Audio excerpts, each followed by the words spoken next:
If you're like the thousands of other people who made a decision to pursue financial independence and perhaps even retire early, but you feel like achieving it is intimidating or complicated, then stay tuned as I share how I keep my personal finances super simple in order to achieve FIRE. Coming up.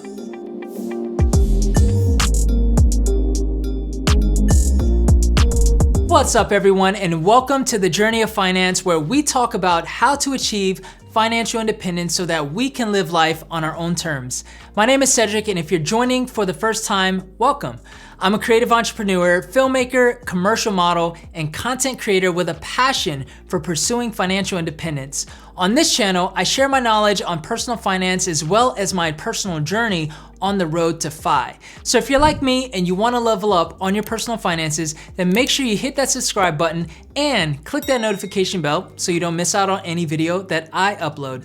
Thinking about retirement can be a scary and intimidating thing, especially if you want to retire before the traditional retirement age. I know that when I started to learn about saving for retirement years ago, I thought you had to be a financial expert understanding the ins and outs of the stock market, tracking the market's every move so that you can perfectly time when to buy low and sell high. Similarly, you might feel like you need to be an expert on finances or a genius in the stock market to achieve wealth.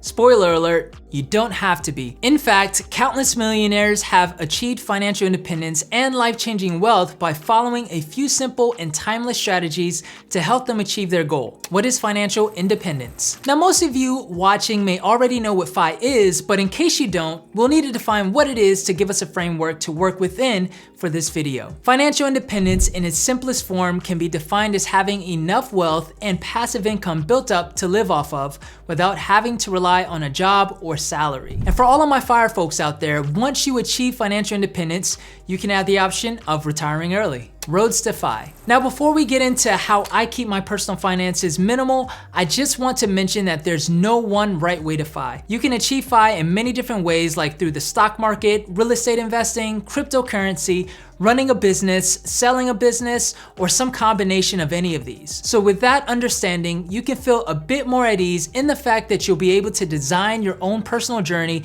based off your desires, personal situation, and risk tolerance. I won't go into great detail on how to achieve FI through these strategies in this video, but be sure to keep an eye out on future videos where I'll dive deeper into them. Why keep your personal finances simple? There are several reasons why I think keeping your financial plan and strategy simple is a more effective way for the majority of people. It's easy to manage. For starters, having a simple plan makes things much easier to manage. For the average person, having a few solid investments in the form of, say, index funds and a 401k is much easier to manage than having 100 individual stocks. Could you accomplish the same results? Sure.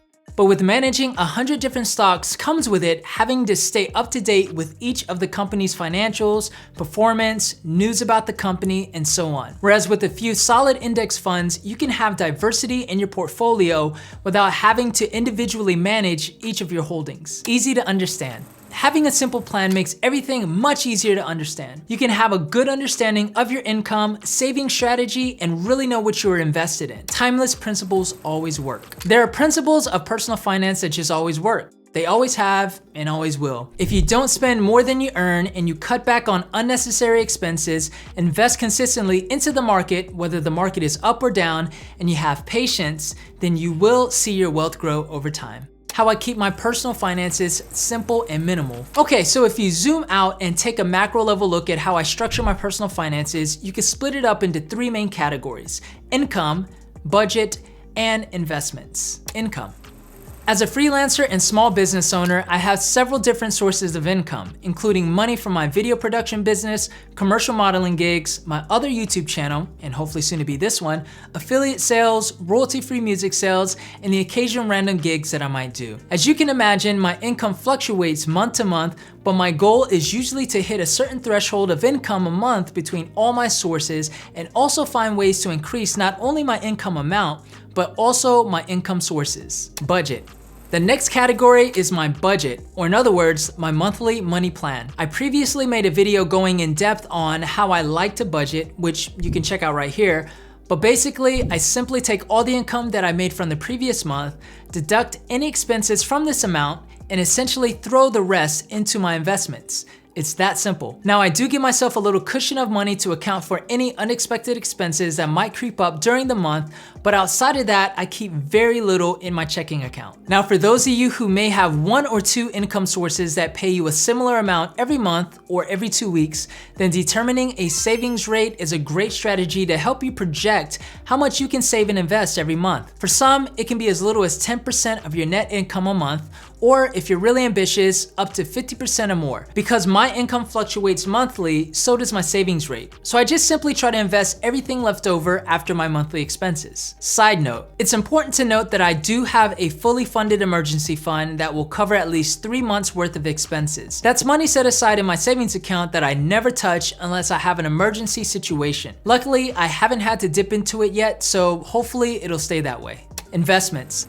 Now, this is where the magic happens. My investing strategy is what's going to help me to achieve financial independence because my money will go to work for me, growing my wealth over time. Now, let me just throw out a few disclaimers. First off, anything I mention in this video is not investment advice. It's simply going over what I do to invest and doesn't mean you should do the same. As with anything, always do your own research. And number 2, this is my current investment strategy, which I'm certain will evolve over time. Now, with that out of the way, let's talk my current simple investment strategy. I currently have 2 main categories of investing: stock market and cryptocurrency. As I mentioned in a previous video, I do plan on adding investment properties to my portfolio, but that will be a bit later down the road. But as of right now, these 2 are it: stock market investments. Within the stock market category, I have 2 main buckets that I currently invest in: my taxable bucket and my tax-free bucket. My taxable bucket mainly consists of a few index funds that I hold. One of these index funds is a broad market S&P 500 fund that tracks the overall US stock market. I also have a few other funds that have different investment objectives, but they are mostly mid to large cap funds. My tax-free bucket is my Roth IRA, which is where I'm able to invest my after-tax dollars into the investments of my choosing,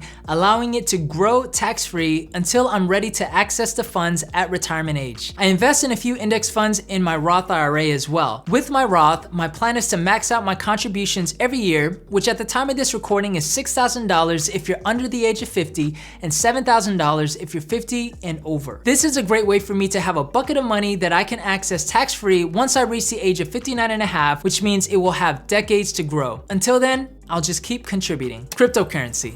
So I won't be going into detail on what cryptocurrency is in this video, but in case you've been living under a rock lately, cryptocurrency is a digital currency in which transactions are verified and records maintained by a decentralized system using cryptography, rather than by a centralized authority. Crypto, which was once considered a shady form of digital money activity, has now found its way more and more into the mainstream as more retail and institutional investors and even countries embrace crypto as the way of the future. There's still a lot of misconceptions about cryptocurrency out there, but I believe it's here to stay, and I am diving in as a semi-early adopter. Semi-early because I just got in earlier this year after some of the incredible gains were already had. But I see a bright future with crypto, and that's why I'm choosing to be bullish with my investments. There have been incredible advancements and projects within the cryptocurrency space, but for the sake of investing, I am currently simply putting my money primarily in the big caps, like Bitcoin and Ethereum, which make up a majority of my portfolio. I also have a smaller portion of my portfolio in other projects like Cardano, Solana,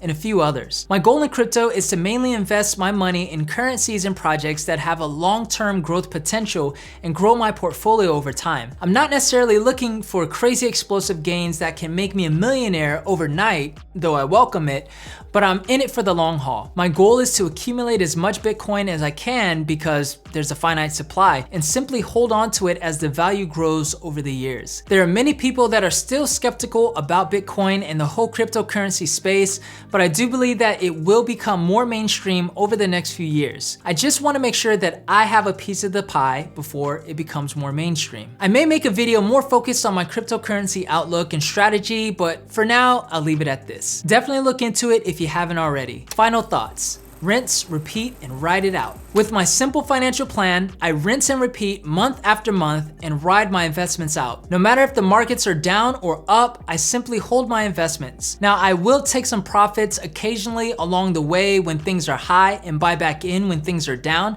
but other than that, I just ride it out and watch my portfolio grow over time. And that is how I keep my personal finances simple and minimal to achieve financial independence. I hope that you gained some insight and maybe even some ideas on how you can simplify your finances. Remember, you don't have to make things complicated to achieve life-changing wealth. Keep it simple and you'll be surprised at how much you can achieve. Now, before I go, I'm curious to hear your thoughts. What are some ways that you keep your personal finances simplified? And if you don't have a simplified financial plan, how can you simplify it? I'd love to hear your thoughts in the comments below. All right, everyone, thank you so much for watching. And if you found any value in this video, then do me a huge favor and smash that like button and share this video with anyone who could benefit from a little personal finance perspective. Make sure you subscribe if you haven't already, and I'll be sure to see you in the next video. Peace.